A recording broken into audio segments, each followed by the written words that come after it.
Good morning and welcome to the Monday Call. I'm Stefan Clark, Chief Client Officer at NZ Funds. Retirement can be the start of a new, fulfilling chapter. We have time to do the things that are important to us, but to make the most of it, we need to prepare ourselves psychologically and financially. Nigel Latta recently joined NZ Funds for a roadshow across New Zealand exploring this topic. As a clinical psychologist, author and documentary maker, Nigel has been helping Kiwis navigate life's big questions for over 2 decades. Today we'll be discussing how best to prepare yourself for your golden years and the barriers that humans put up that hold them back. We'll also be covering goal setting and the benefits of getting help in order to achieve those goals, as well as tips for managing the increasingly noisy and chaotic world in which we live.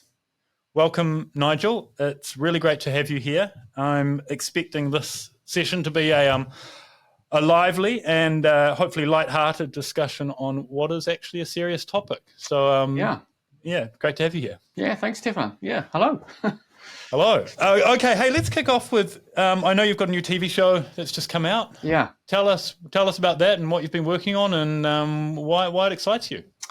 Well, kind of that. Yes. In fact, just an hour ago, I was doing the voiceover for the last episode. So that's it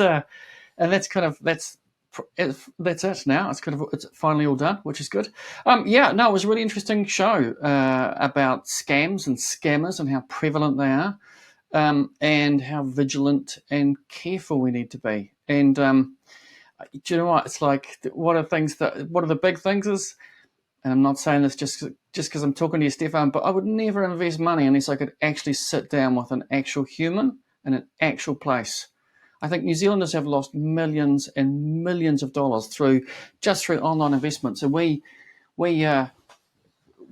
talked to one of them, this guy Simon David, and you've just got to Google term deposits New Zealand and you find these websites, you log in, or you send them your email details and this guy gives you a call and he sounds very convincing, but he's a total scammer. Big thing about that is it's weird as the world's getting more sort of AI and technology and blah, blah, blah, blah. Brick and tile and actual humans that you actually know from an actual place that you've actually been to. That stuff has just become more and more and more important. Okay, and Simon, you spoke to Simon? Did you? How did that go? Yeah, just super well. He was very convincing. He's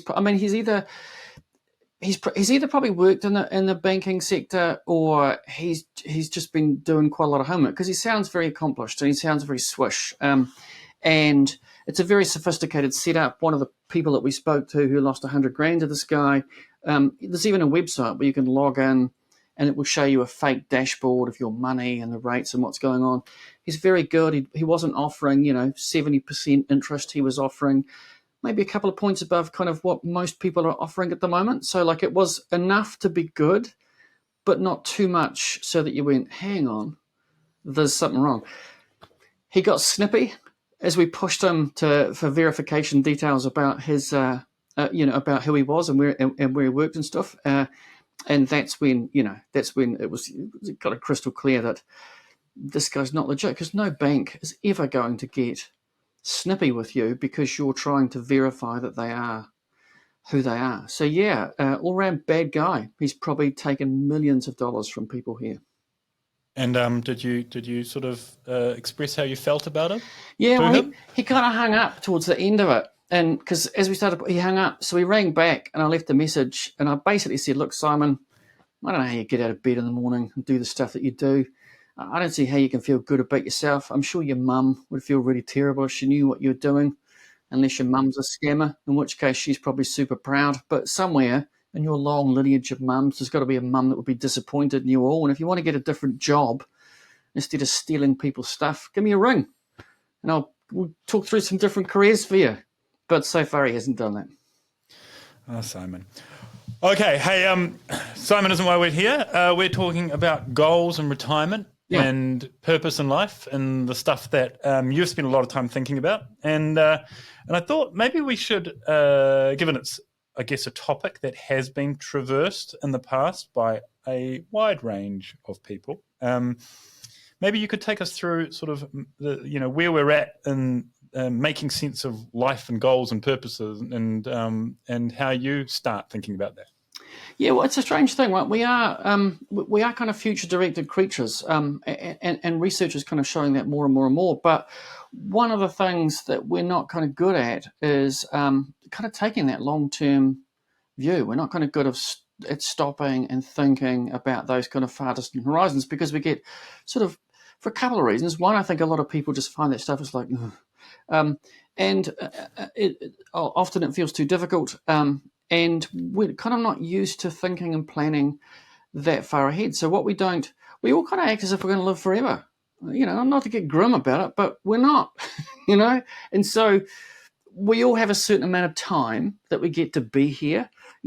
Most of it, about 17 point something billion years, we weren't here for. We get this little bit in the middle. Most of the rest of it, we're not going to see that either. And so it is, I think, really important to be kind of conscious about how you're spending your time and what you're doing here. And most of us, we do that old thing. We act like it's this infinite resource. So we waste it on stuff that isn't important to us. And I kind of tend not to do that now. I'm quite careful about not doing stuff out of a sense of obligation. I always kind of say to people, look, don't ever do anything for me out of a sense of obligation. If you don't want to do it, just don't do it, But so I'm much better at kind of not doing those things. And I used to do that thing that people would do, which is you meet people, they go, oh, we should, have a coffee and talk about this thing. And I used to, yeah, we should. Now I'm just kind of more direct, say, look, I'm probably not going to do that. And your project's great, and you're like a super nice guy, but I'm just, I'm busy doing stuff, and when I'm not busy doing stuff, I just want to spend it with, kind of people in my family and do that kind of stuff. So I steer away from obligations, and I think it's important to be more intentional about kind of how you're spending your time and where you're going. And I'm going to take it from all of that and the fact that you're here with me now, that you really want to be here, and that makes me feel good. Yeah. So yeah. Well, we were hanging out on the road. We're like, we were. We got this thing going. We got this thing going. Okay. So philosophers have thought about this a little bit. Yeah. Take us. What are they thinking, and is it helpful for us in terms of what we are thinking now? Yeah, so the interesting thing is those big kind of questions about why are we here and where are we going, like lots of smart people have spent a lot of time thinking about that. And so we don't have to kind of go and reinvent the wheel. And it kind of goes all the way back to, lots of cultures have thought about purpose and meaning and why we're here, but, the Greeks had their thing. And then, the Stoics, and Stoicism's kind of big again now. And I think it's big again now because Stoicism is a really good kind of approach to a world which seems quite chaotic and uncertain, because kind of one of the central tenets of Stoicism is this idea that almost everything that happens to us we can't control, but the things that we can control are our thoughts, our feelings, and our actions. And so Stoicism is about just being more intentional on what we do with that kind of stuff.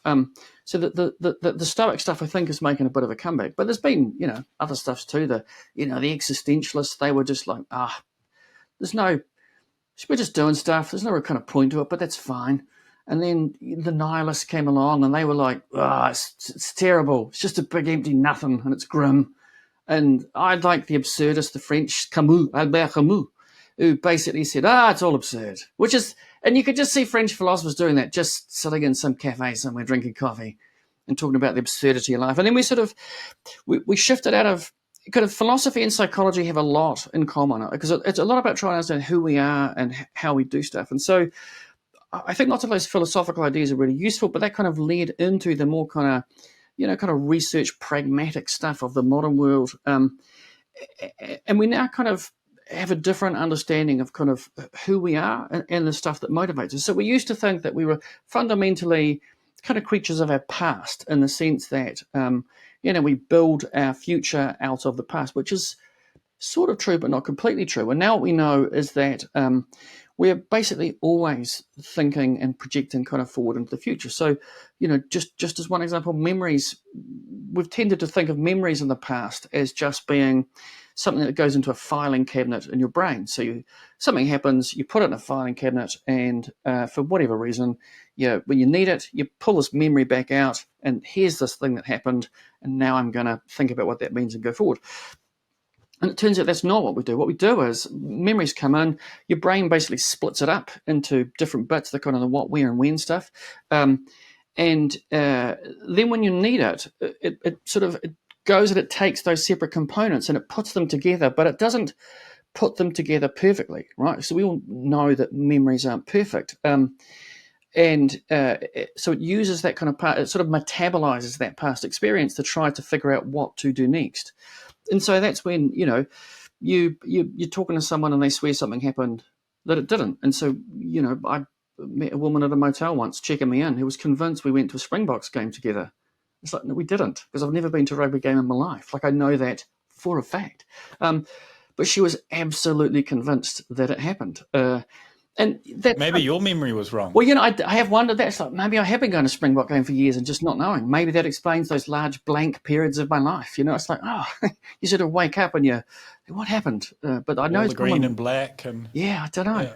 So there's all of that sort of this idea that we're pushed out of our past. We're not really drawn into our future. Our thinking is always future focused. Emotions aren't just a reaction to what's happening to us now. Emotions are a way to kind of propel us forward into future decisions. And so if you take if you damage a part of a person's brain where emotions are formed, those people find it almost impossible to make a decision. And so even though we kind of think we make rational decisions, we sort of do, but emotions are part of that thing. And so, people who suffer from anxiety and depression, one of the things that happen is not so much about the past stuff that people need to sort out. It's that for lots of different reasons, their brain is making predictions about the future that are quite grim or that are quite anxiety provoking. And so it's about trying to change the predictions that your brain is making. So we're always thinking about what to do next. That's why we can react to stuff so quickly. It's why sometimes you can just be doing nothing and you have this, you think, you have an idea about how to solve a problem. And that's because kind of when we're doing nothing, these strange parts of our brains just hum in the background. They start to power up, and it's things about memory and self and purpose and meaning and all those sorts of things.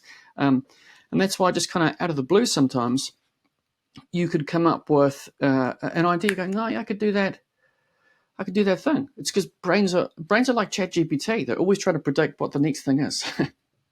And so all of the time, our brains are taking in information, and it's aware of the context that it's in. It's taking past experience, and it's not recalling it perfectly, but it's kind of breaking it down into bits and finding out if there are any bits in that are useful to help us figure out what to do next. And so after the absurdists, things have moved on, and people are, by my understanding, is there's kind of a new school of thinking about understanding how we respond to the past and use that to the future. Can you take us through how that fits in? Yeah, so about, for a long time, what psychologists did is we basically looked at misery and to help people. We went, right, you're miserable, let's look at the misery of that. And so people studied misery, things like anxiety and depression and those things, and dug around in it and found out lots of different ways to describe it, and which is fine. And we learned some things. But then this guy, Martin Seligman, who he kind of first became kind of famous, I guess, because he came up with this idea of learned helplessness, this idea that, if we have no control over the things that happen to us, we become depressed. But when he became head of the American Psychological Association, he kind of had this idea. He thought, you know what, I've been studying misery for a long time, and it's not really getting us anywhere. Let's study happiness. And everybody thought that he was mad. They just thought, what are you talking about? That's a fluffy, nonsensical thing to study. But he went, no, it's a good idea. It's like, rather than looking at what goes wrong, let's look at people where things are going right. Like, what are the things that people do that make life kind of better and easier? And so out of that came positive psychology, which lots of people have heard about.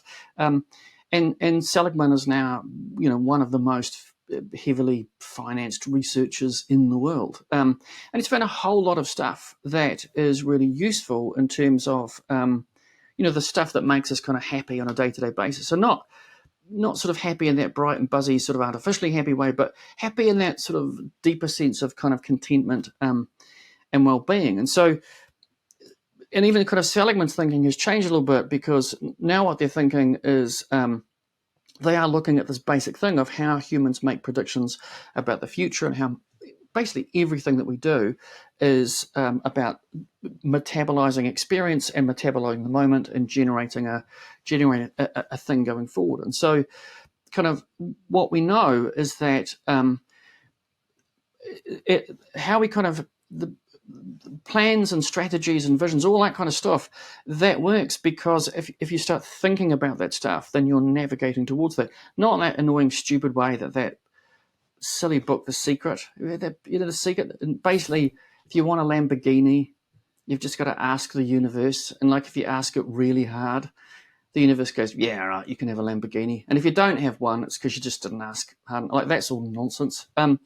But the reason that people come up with strategies and plans is that orientates your thinking in a certain way. So we tend to go where we look. And so if you are struggling with anxiety and depression and you're making predictions about the future that are kind of driven by anxiety and depression, then the future is grim.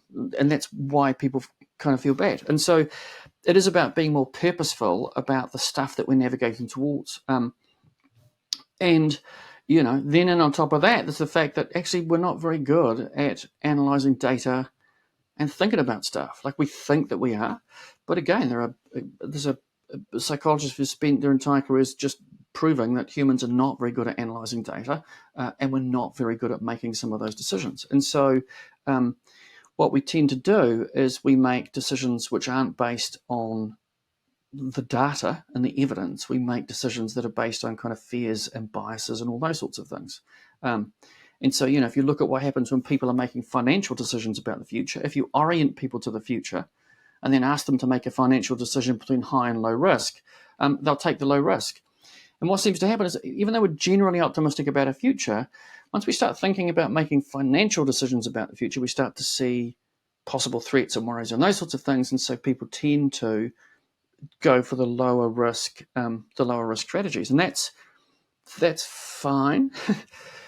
But actually, if you're a young person just starting out, then you've got a whole lot of time to be thinking about managing risk over time, and so you can be kind of adopting a higher risk strategy, which is the income versus growth stuff. My son is just starting out work, and he's in a KiwiSaver scheme, and I said to him, "Which one?" He went, "I don't know." I went, "No, but I mean, but what?" He said, "I think it's the safe one." I went, "Oh, you mean like the income, like the income one?" He said, "Yeah, the one without not the share market, not that jaggedy up and down one." He said, "I don't like that one at all." And so I said to him, "Well, yeah, okay, fine, but the safe one, that's great, but like it doesn't not little up and down, but it's a very flat line. So you're 23." When you go to 65, you're going to be here.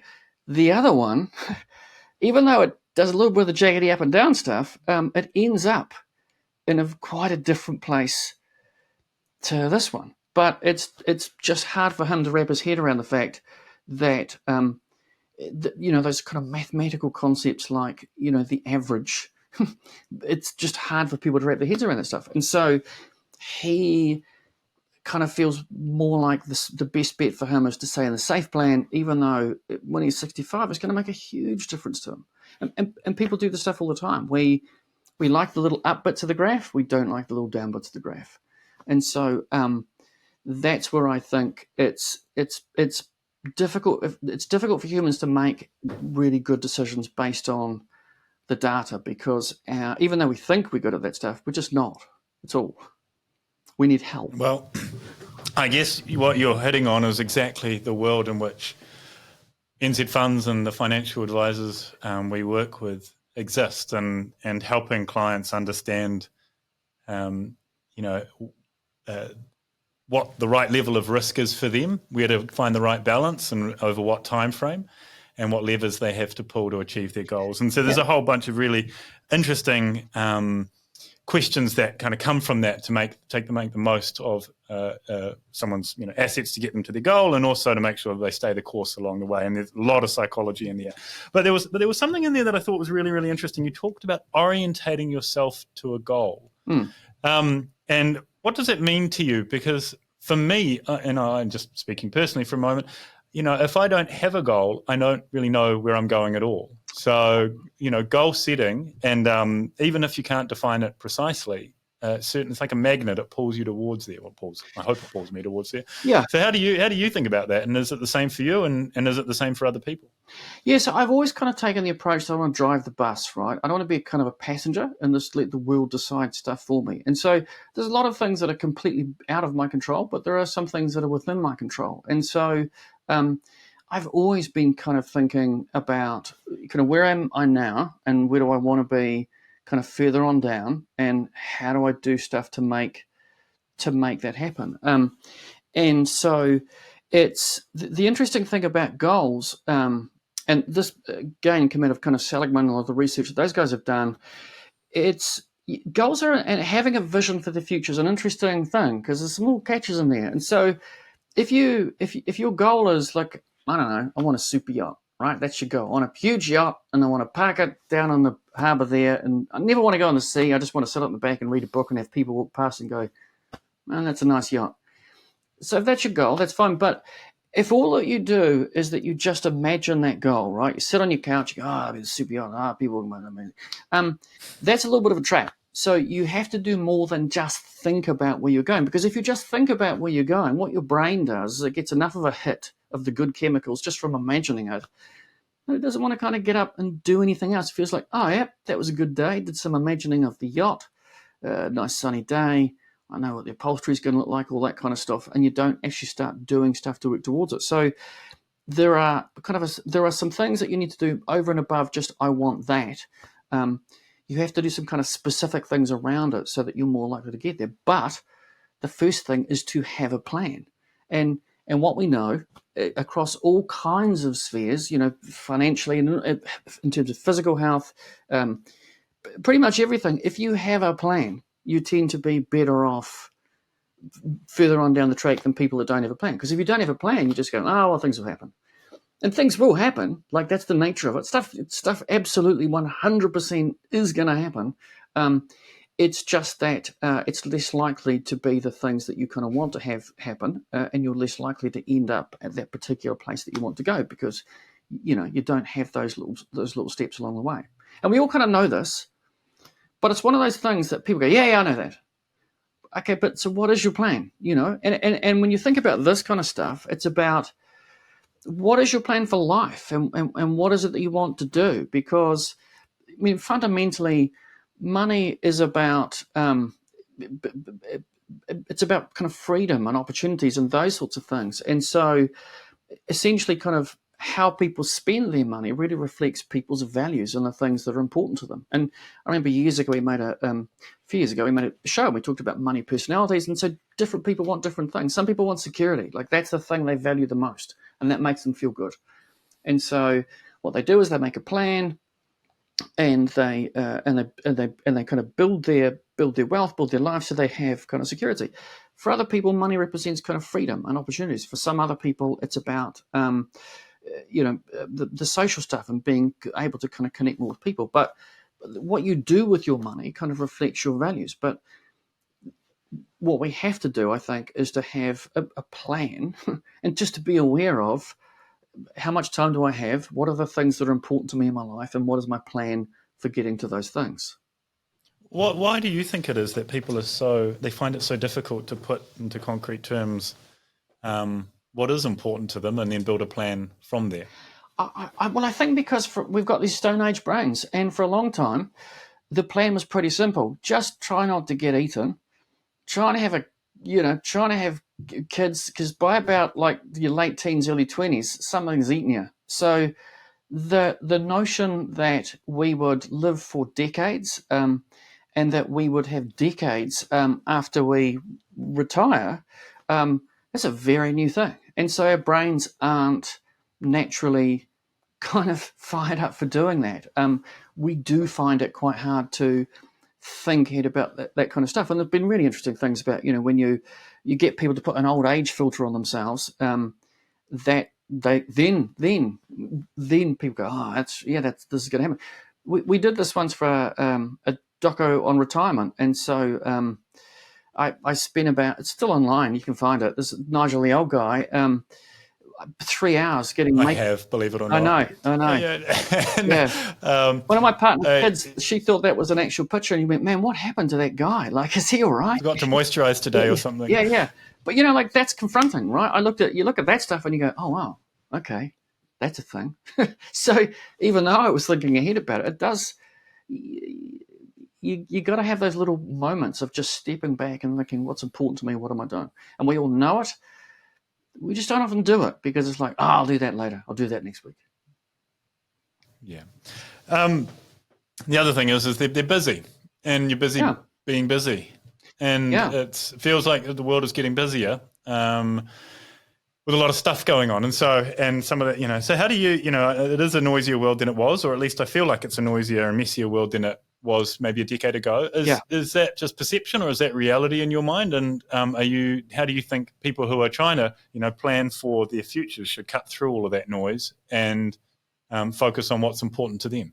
Well, in some ways the world is quicker, but in other ways it isn't. Like the sun still comes up and it still goes down, and we have about, it goes around the sun, the moon goes around the earth goes around the moon as many times as it does. But I think that what's happened, particularly in the last few years, is that, because as we've come out of COVID and the pandemic and all that kind of stuff, everybody's kind of nervous systems have had a thoroughly good ratcheting up through all of that stuff. And we've kind of come out into a series of events. It just seems like a relentless kind of series of events that people are dealing with. And it does feel like there's a lot more pressure on people. And so I do lots of the stuff. You go around the place talking to lots of different people in lots of different industries. Everyone is struggling with the stuff. People feel more burdened, feel more stressed. They're kind of busier, trying to make ends meet, trying to get stuff done. All within this great hovering uncertainty. If you live in Auckland, if it rained, it just used to be rain, and now it rains, and you get rain stress. And so, I think there is a whole bunch of stuff that is that are making people feel kind of more pressured. Just in the last few months, you've got AI starts rolling out through the world, and it's probably the single biggest thing that I can think of for quite some time that have made people think, here's a thing. This could be, I don't know what this means. And so I think there's a lot happening that people kind of have to get their heads around. And it is difficult to kind of make time in the middle of all of that for that important but not urgent stuff. That Stephen Covey is, because it's good stuff, right? It's like, there's important, but it's not urgent. And so because we're humans, we just focus on the urgent stuff and we don't put time aside to think. It's really good to have time literally to do nothing, like just to stare off, I don't know, into the trees or the clouds or whatever, and just coast for a bit. I literally have left jobs because I just got so busy doing things, I didn't have time just to sit and ponder and let your mind kind of roam. And those are the moments when you kind of tend to have those kind of bigger ideas. It's that breakthrough stuff that I was talking about before. So you kind of have to prioritize just pondering kind of the meaning of life from time to time, because that's where you stop thinking about emails and phone calls and this and that and the other, and you step back and you go, I need to actually think about what I'm doing. Like I'm 56, so that happens, and you go, okay, like I got now. There's everyone has a time, and I need to be, even more clear and even more intentional about what I'm doing with my time. Coaches and support and help from other people to, financially, on the one hand, you've got financial advisors, of course, but in other domains as well, fitness and so forth. How do you think about them and the value they can deliver to orientate people towards achieving things? Yeah, I think there's a lot of, in the world, Jen, there's a lot of people doing coaching stuff, and some of it is just annoying. It's of little worth at all. But the value of a good coach, the value of a good mentor is enormous, right? No one does anything by themselves. Everything is a kind of a team-based pursuit. And so having a team of people that you are talking about the stuff that's important to you and goal setting and steps, all of that stuff is really important. it's one of the things I've seen again and again and again and again throughout kind of my life, but also the organizations that you work with, all that kind of stuff. When you have a good team of people, things just go better. And so the value, I think, of a skilled and experienced advisor is that they can really help you to focus and stay on the path. You don't want fluffy stuff. You want people with a degree of expertise, and you want people with knowledge, and you want people who are going to kind of challenge you and push you around your thinking and kind of hold you to the stuff that's important for you. And so I've always found that some skilled advisor or a skilled coach, you just kind of need that stuff. Like I always have people in my life who play that role in lots of different spheres, whether that be in the kind of personal stuff or kind of business stuff or project stuff. That stuff is just invaluable. You've mentioned time and the importance of it and being cognizant of it a few times. And you also mentioned that you've turned 56. And when we were on the road, one of my favourite discussion points was you exploring what that meant for your future and how much time you had available for the things you wanted to do. Yeah. Do you want to take us through where you got to and the process you went through? Because for me, that was a particularly eye-opening experience. Yeah, like a few years ago, I got asked to do a talk on time management, which literally is the most boring thing to talk about ever. And I don't know anything about time management because I'm terrible at it. Basically, what I do is I muck about until the thing is so close that I get a physical feeling of fear that I may not be able to complete it in a certain amount of time. So I don't know if I don't work under pressure because I only work under pressure. So, I seem like an odd choice to talk about time management. And so I thought, okay. And I said that to them. I said, no, come along anyway. So I thought, okay. So then I thought, all right, how much time have I got? I thought, because if we're talking about time, we should think about time as a finite resource. And so I sat down one night with a little Excel spreadsheet and I Googled the average lifespan of a New Zealand male. And I went, right, I put that in. And I think it was about 80 point something years at that point. And it was a couple of years ago. But at that point, I had something like 30 years left to get the average. I think that's pretty good. It's okay. Like, that's 3 decades. That's a lot of stuff. But then I thought, I can't just do whatever. Like, there are some things I have to do. So I started taking off time, like, kind of eating, sleeping, cleaning the house, looking for I actually calculated how much time I spent each week looking for my phone, which was a lot. I calculated how much time I spent trying to connect up the Wi-Fi because, the kids go, the Wi-Fi is not working. Have you restarted the router? No. Okay. So I acted it. Wait 30 seconds. I know, all that kind of stuff. And by the time you take out kind of cleaning and shopping and all that kind of stuff, I got down to about 2 years left. And I thought, that's pretty good. And then I thought, I haven't taken out work. So then I took out work and it was like minus 1 point something years. Like, I thought, that can't be right. And so then I thought, well, actually, that's an amusing little thing. But at one level, it's actually true. And I actually genuinely looked at that little spreadsheet of things I was spending time on. And the only thing that I thought I could claw back time on was basically just bollocks and obligation stuff, the stuff that you do that you don't care about, that's not important to you, that you do a sense of obligation. So that was the thing that kind of really sharpened me up on thinking about how doing things because I want to do them versus I just feel like I should. And at the end of that, I got left with something like 17 weeks between kind of that point and when I died to do whatever I want. And it's not ever a 17-week block because, that 17 weeks is spread out through all of those other things. But it did make me think that there is there's a number and we all have one. And we act like it's not going down, but it is all the time. And so we need to think about kind of where we are in our little spreadsheet and the stuff that we're doing and what's important to us. And so I do think it's important, to be really clear about that and to not do stuff out of a sense of obligation. And I mean, we all have to do some stuff out of a sense of obligation. Like you can't just do whatever you want whenever you want. But there are some things that you can go, yeah, I'm not going to do that. I'm just not going to do it because it's not important to me, so I'm not going to do it. I'm going to spend that on things that are important to me, which is like time with my partner, time with my kids, or those sorts of things. So you're not mowing the lawns anymore, I take it? I don't do, like the outside. I don't like the outside. I mean, it's fine. It's out there now. I don't know. Like, it seems good. I'd love to live in an apartment because we basically do. We live in a house with a deck and there's a garden. We never go out in it. Like, a guy comes and he mows it, and the dogs go out there. But I don't know what's going on. It's nice. I got nothing against it.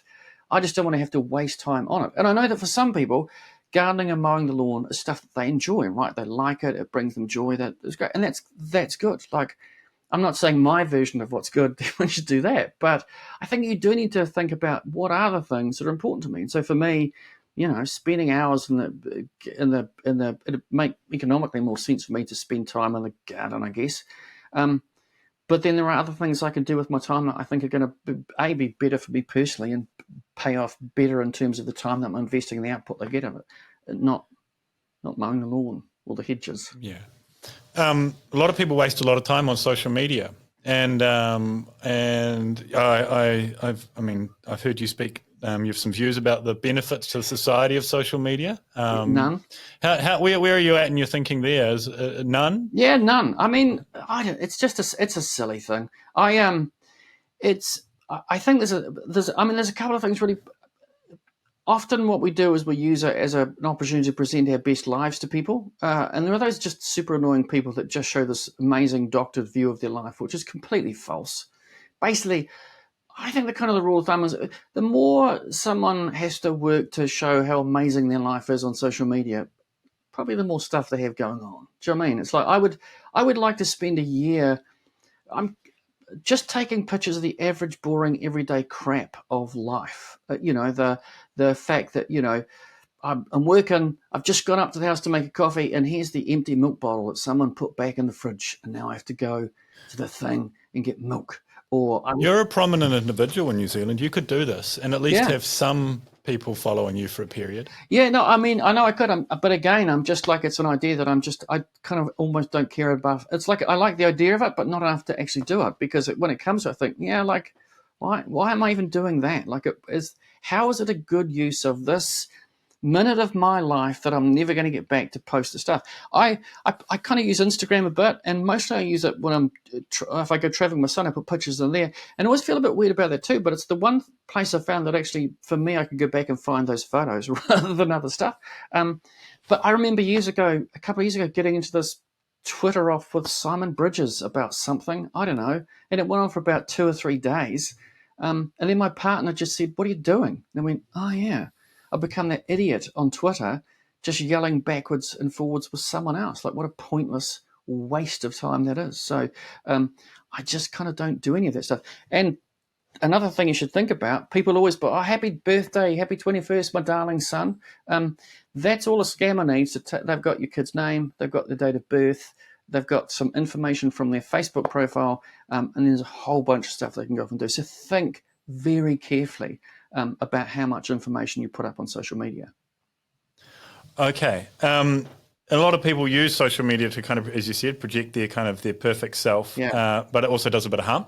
Yeah. How do you pull people away from that? Or is it, or when you're, trying to orientate them towards, I guess, pursuing something that's of broader meaning?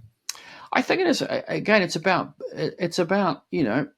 like, at different times we all look at that stuff, but it is about, from time to time, stopping and thinking, like, how much time is this really worth my time? When you're in that, you get into those Facebook, and someone goes, and you go, and you're going backwards and forwards. Nothing good comes from that. No, I'm not sure if it's ever happened that anyone. Yeah, that's a really rational and good point, and I'm going to change my worldview on the basis of that. We basically just kind of yell stuff backwards and forwards. Like, it's a great way to communicate with, in those smaller groups of when it's your family stuff. It's a great way to do that stuff and share photos and all that kind of stuff. It's the really public stuff. It's the, people who spend their lives trying to be influencers on Instagram and you're not influencing kind of anyone. Do you know what I mean? It's like, it's ultimately, I think a lot of that stuff is just hollow and empty. and unimportant. I mean, I think the closest I've come is kind of LinkedIn, which is much more like social media for grown-ups, and people are respectful and they say interesting things. But most of the rest of it is just a nonsense. It's just people bragging about their kids. And no one wants to see you brag about your kids. No one ever wants to read anyone else's bragging about your kids. You just don't. No one wants to. People go, oh, yeah, that's amazing that little Jimmy got first in the trumpet competition. Like, little Jimmy's grandma wants to know, even his aunts and uncles, they probably don't want to know, but grandmas and granddads, they certainly do. The rest of the world, they don't care. So those people that are constantly putting this on, here's my amazing family, it's not useful, and it doesn't help anyone. And I also think you have to be really careful about the stuff you're putting up about your kids, because you're making decisions about putting their pictures and their stuff up there on the internet. And that's not great. I've always been really careful about doing all of that, because I just figure that's a decision for them to make later in life. I don't want to put that stuff up there for them. Okay, back to retirement and thinking about how we prepare ourselves. So we've canvassed, I guess, we've talked about the importance of time and time management, and thinking about, working out what it is that's of value to each individually. The importance of, putting a plan in place and getting help around you. And whether it's an advisor or some other person who's able to guide you and support you in, sticking to your plan or staying the course or whatever it happens to be. And then there's this kind of challenge along the way, which we all come up against, is sort of a resilience question. Yep. And staying that course. And you mentioned earlier that people, there's rain anxiety, as I think it's called, or when you think about, resilience generally, it's got a hot word at the moment, but what do you think about that when it comes to putting in place something for the future and, building from there and then overcoming the setbacks as they come? Yeah, I mean, it's the basic stuff about, you try to eat as good as you can and sleep and all those things and exercise. But I hate it when people say, well, you should just exercise more, because I just think, yeah, I'm probably not gonna. For me, it's about doing so. Like, for me personally, I just do some really simple stuff. And I kind of borrow one of the big things of Stoicism, which is just kind of focusing on the things that you can control. And that would probably be, like, if I had one go-to strategy that I use the most in my life, that's my kind of single go-to thing. And so at that point, when everything goes wrong, or when everything feels completely overwhelming, or you're just kind of going down the gurgler, it's fine to go down the gurgler, and you let yourself do that a little bit. And it's like, we all have feelings, and that's okay. But at some point, you have to think, okay, now what am I going to do? Things have gone wrong, or this terrible thing is happening. What am I going to do? And so you have to think about something. You're going to think about something. You're going to do something. What the Stoics were about is just focusing on the things that you can control, and the stuff that you can control are your thoughts, your feelings, and your actions. And so often when stuff happens and it feels like you just think, oh my goodness, you have your moment, you go, okay, what's the stuff I can control right now? Well, I don't know what to do about this big mess that's just happened. I'm going to just put this down for a second. I'm just going to have a breath. I'm going to go and make myself a coffee. I'm going to sit at the back for a couple of minutes, and then I'm going to go back into this thing. Or I'm just going to do this one email, or this is too hard right now. I'm just going to focus on doing this thing, so I have a sense of achievement. One of the things that we do know kind of makes people happy. Seligman talks about this thing called PERMA. So it's about feeling positive emotions. And so that's things like, kind of gratitude, and kind of love, those sorts of things. So being grateful for the things in our life. The E of PERMA is about engagement. So doing things, that kind of flow state, doing things that you enjoy. The R is obviously for relationships, because they're really important to us. So spending time with people that we care about and having those kind of relationships.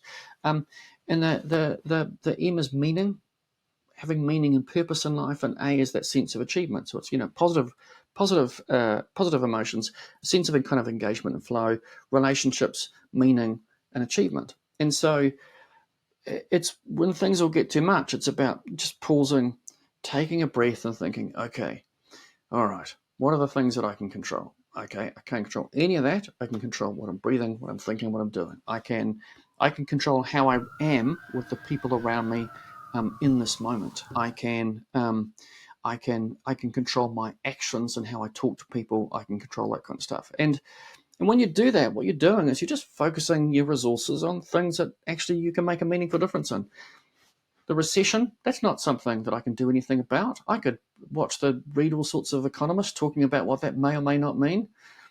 It's not going to, there's nothing I can do about it. And I'm not saying you don't be informed about the world at all, but there is a difference between being informed about the world and knowing what's going on and just losing yourself in a great murky pool of all of that stuff. And so I kind of don't do that. When bad stuff happens, I have an awareness of what's happening in the world, but I don't dwell on it and swim about in it. I haven't watched the news for years because I've never watched the news and felt better about the world. So yeah, I tend to think, right, what can I actually control? And I need to focus on that. And it's one of those really simple ideas that we all know. It's a simple idea. Focus on the things that you can control. Lots of companies kind of talk about that in terms of how we do things and all that kind of stuff. But it takes attention, it takes practice to do it. It's easy to just get pulled off into things and just kind of react to it and get dragged along and feel down about stuff. It does take intention and practice to go, okay, I'm just going to step back a little bit. That plan that I had, it seems to have all fallen over. I'm going to take a little breath and I'm going to think about what to do next. And sometimes it's nothing, right? Sometimes the plan is right and you just need to let the world correct itself. And other times it is you need to take steps. Yeah. I really like it's on the one hand, it's sort of a bit cheesy and I can't but acknowledge that. But on the other hand, I really like it because it sets out a bit of a framework and you can use it to, when you're thinking about something that, a setback that you're trying to overcome, but you can also flip it over and use it to think about what you want to achieve. When am I... Yeah. What are the things that make me in flow, as you said? What are the relationships that are important to me? And if you learn how to articulate all of those bits or those elements, it can help in the context of, say, retirement planning. Even you can go, well, these are the things that I want to spend more time doing rather than avoiding. Yeah, and for me, what it's about is I'm kind of an evidence-based guy, right? Because if I'm going to do something, I want to know that if I do this stuff, it'll actually make a meaningful difference. And what I like about Seligman stuff is there's 20, 30 years there's a ton of research behind that stuff. It's not just some dude on YouTube goes, yeah, you should do this thing. It's not an Instagram influencer saying, hey, you should just do this. It comes out of a really large body of empirical research. And it's not like if you just do those things, it's this instant fix and everything is amazing. But if you do those things on a consistent basis, you are more likely to feel content and happier in your life. And yes, there's all sorts of stressful things that are going on and could go wrong. But if you can't do any of those things, then what you can do is you can think about in the moment when things are terrible, okay, what positive emotions can I have right now? I can feel grateful about the fact that, I have about my partner and my kids and those relationships. I can feel grateful that I get to do this kind of stuff. There are things, there are always moments where you can pause and you can think, okay, what can I actually do? And for me, I just want to do the stuff that someone's figured out works. If it's just what you think, fine, but just tell me that. If it's just your idea, that's fine. And if it seems right, I might try it. But I'm far more interested in the Seligman stuff because it's like he's looked at it with a lot of people. Now I know that if I do this, I know that if every night I sit down and I think, and if this is if people are kind of in that just beginning to struggle with mental health stuff, this won't help you if you're like really struggling with mental health. But if you're in that initial stages of just starting to not feel great, if each night you think, okay, what are 3 things that I can feel grateful for at the end of tomorrow? You just think about those things. Then if you do that over about 3 to 4 weeks, then there is a measurable change in people's well-being. So this stuff actually, it's simple and it works. And that's why I kind of like it too. It's like it's a framework and there are simple things that you can do. And do you employ these in your life? Yeah, so I don't kind of I've certainly with kids and stuff I've talked about the gratitude stuff, and I don't kind of do it in that structure where now I must sit down and do these 3 things because I'm just not going to do that. But I do try to spend time thinking about stuff that I should be grateful for in my life, particularly when it feels all starting to feel bad. I think, well, hang on, let's just pause a little bit.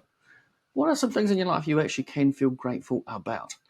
Because brains are tricky things and they do go where you look. And if you look for what's wrong and the things that are terrible and how life is awful, you'll find those things. And if you look for the other things, if you look for what have I got that I can be grateful for, then it's better. And I have to say, I've spoken to a lot of people over my life, and the people who are more content are people who are grateful for stuff, and they're by no means the wealthiest people.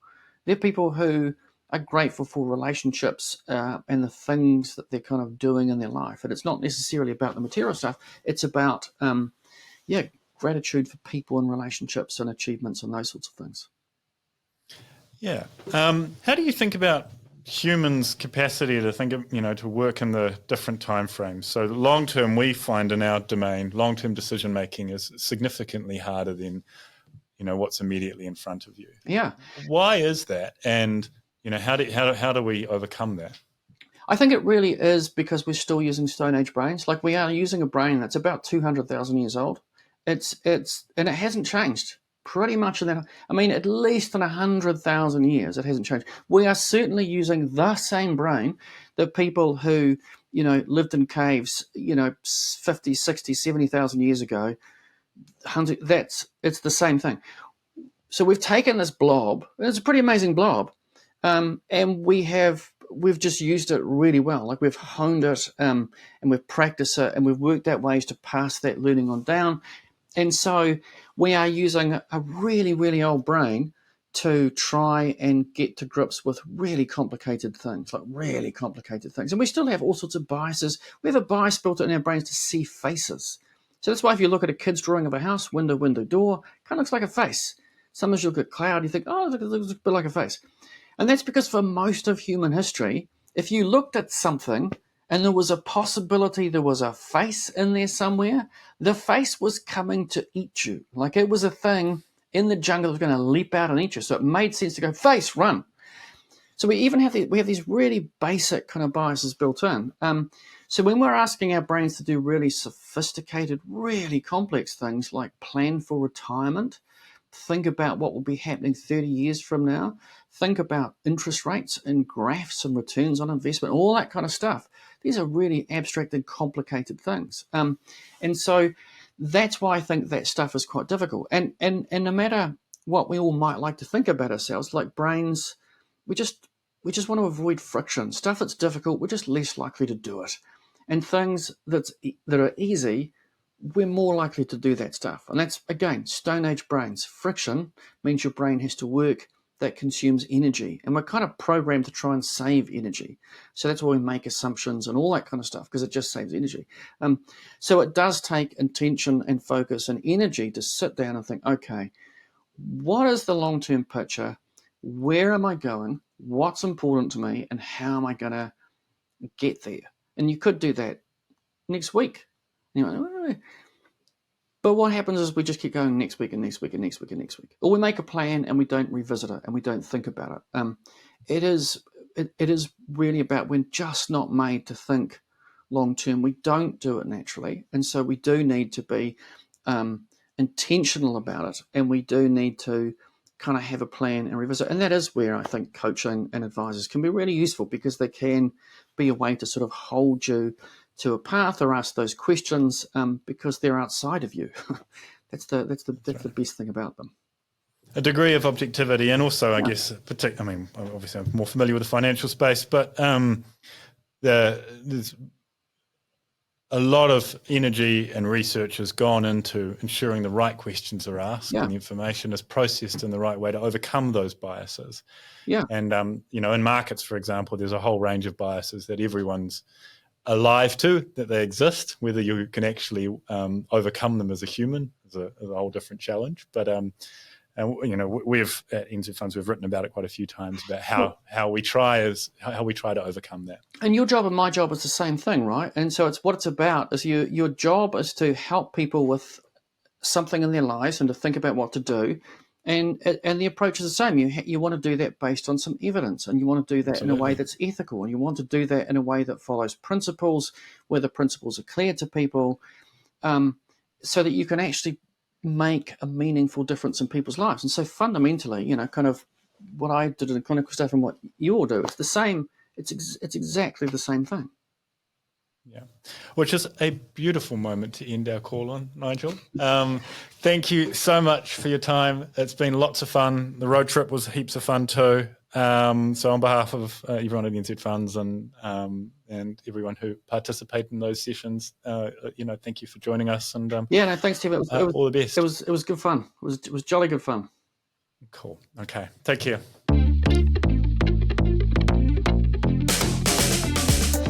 This has been the Monday Call, brought to you by NZ Funds. New Zealand Funds Management Limited is the issuer of the NZ Funds KiwiSaver scheme, the NZ Funds Managed Superannuation Service, the NZ Funds Advised Portfolio Service, the NZ Funds Wealth Builder, and NZ Funds Income Generator. A product disclosure statement for each is available at nzfunds.co.nz. Past performance is not necessarily an indicator of future returns.